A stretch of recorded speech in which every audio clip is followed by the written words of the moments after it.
Duvvada Jagannath movie ఇటీవలే విడుదలయ్యి సక్సెస్ఫుల్గా వెళ్తుంది. అయితే సోషల్ మీడియాలో ఇంకా వెబ్సైట్లో వచ్చిన నెగిటివ్ కామెంట్స్ గురించి, అలాగే సినిమాకు వచ్చిన మంచి రెస్పాన్స్ను ప్రేక్షకులకు తెలియజేయాలి అనే ఉద్దేశంతో దువ్వాడ జగన్నాథం టీం సోమవారం థ్యాంక్ యూ మీట్ అరేంజ్ చేసింది.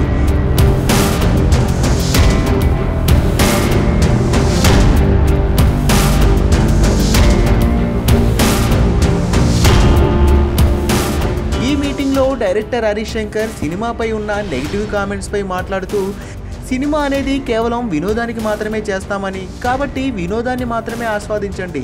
మనది ప్రజాస్వామ్య దేశం, ఏదైనా చెప్పుకునే స్వేచ్ఛ మనకు ఉంటుంది. మీకు సినిమా నచ్చకపోతే నచ్చలేదు అని చెప్పండి, అంతేకాని ఈ సినిమాతో ఆ సినిమాతో మా సినిమాను పోల్చొద్దు అని చెప్పాడు. అలాగే బన్నీ బ్రాహ్మణ గెటప్ గురించి కూడా మాట్లాడుతూ, వేరే హీరో బాగా చేశాడు, బన్నీ బాగా చేయలేదని చెప్తున్నారు. బన్నీ సినిమా కోసం చాలా కష్టపడ్డాడు. బ్రాహ్మణ యాస నేర్చుకోవడానికి 2 months కష్టపడి యాసను నేర్చుకున్నాడు. అలాగే రివ్యూస్ రాసే వాళ్ళపై కూడా హరీష్ శంకర్ మండిపడ్డాడు. మన రివ్యూలు రాసేవాళ్ళు ఈ డైరెక్టర్కి కళ్ళు నెత్తికెక్కాయని రాశారు. నువ్వు ఎవడ్రా నాకు కళ్ళు నెత్తికెక్కాయడానికి అని చెప్పి రివ్యూస్ రాసే ప్రతి ఒక్కరికి థ్యాంక్ యూ మీట్ సందర్భంగా హరీష్ శంకర్ గట్టిగా వార్నింగ్ ఇచ్చాడు.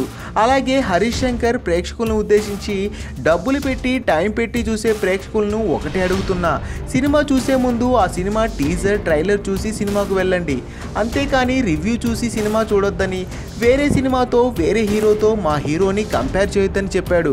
ఈ కామెంట్స్ను బట్టి చూస్తే ఇండైరెక్ట్గా అదుర్ సినిమాలో ఎన్టీఆర్తో బన్నీని కంపేర్ చేయొద్దు అని చెప్పినట్లు ఉంది.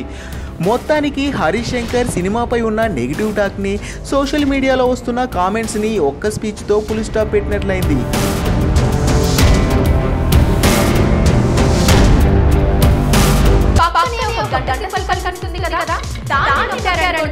మేము చేసే వీడియో అప్డేట్ నోటిఫికేషన్ అన్నిటితో మీ